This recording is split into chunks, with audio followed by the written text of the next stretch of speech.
சாபத்தின் கட்டுகள் ஒளியணுமே, சூனியத்தின் ஆவிகள் விலகணுமே, கொள்ளாத ஆவியின் சேனைகள் எல்லாம் துதிக்கும் போது இன்று விலகணுமே.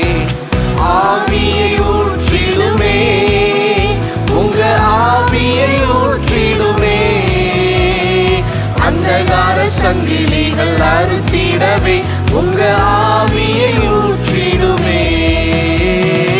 ஆவியை ஊற்றிடுமே, உங்க ஆவியை ஊற்றிடுமே, அந்தகார சங்கிலிகள் அறுத்திடவே